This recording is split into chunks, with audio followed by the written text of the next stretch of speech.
Hello, today we're going to be talking about the work period on SambaPOS and the importance of that as well.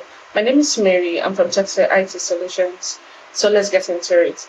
So work period is more like a time attendance machine, and you start your work period and end your work period. So it gives the timestamp of when you started and when you ended. You can also put a description when you're starting your work period and when you're ending your work period. Now, what's the importance of starting and ending the work period?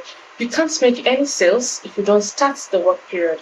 And if you don't end the work period, your total income, your inventory, your profit and loss will not sync. It's not going to give you a cumulative report. So it's very important to start your work period and you end your work period to be able to get your daily reports or your monthly reports accurately. So it doesn't combine with the next sheet or the next day of the sales. So let's look at how it works.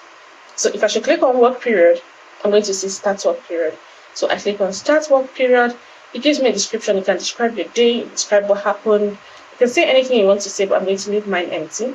So when you do that, you start your work period. And now before this, if you check here, you realize that if I click on POS, I can't actually sell if I have not started the work period. So before you can make any sales, you have to start your work period. So I click on work period, I click on start work period. I will not describe because I don't want to describe, but you can describe how your day is. I did temporary inventory. My name is Mary. I'm starting the sales today. Anything else you can describe in your day. So I'm going to leave mine empty and I'm going to start my work period. And I click on start.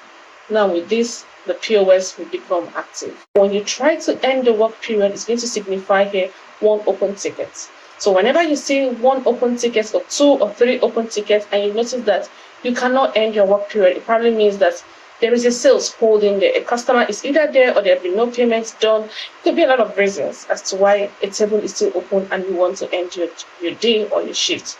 So if you see such a thing happen, you have to go and clear that particular ticket for you to be able to end your work period and you close for the day or for your shift. So I'm going to end that and we'll see how that works. So by the time I click on work period now, you see that I can now end my work period. So the moment I end this work period, I'll still also describe. You can describe at the start of your work period and you can describe at the end of your work period. So I will still leave mine empty. After description, I click on end work period and I click on OK. So it depends on the configuration you're using. If you look here, you're seeing work period end, visit report section or create a work period reports. So basically, it's telling you that all your reports has now been accumulated. You can check the reports of that shift or that day that have actually ended. And once you're good with that, you're okay. But most of the time, by default, whenever this happens, the software actually allows you to print the receipts for the day, more like a summary of the day's work.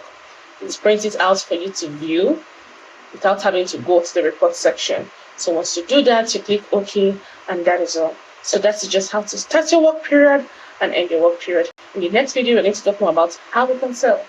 So see you then. Like, share, and subscribe. And ask any question you feel like you'll be needing in the comment section.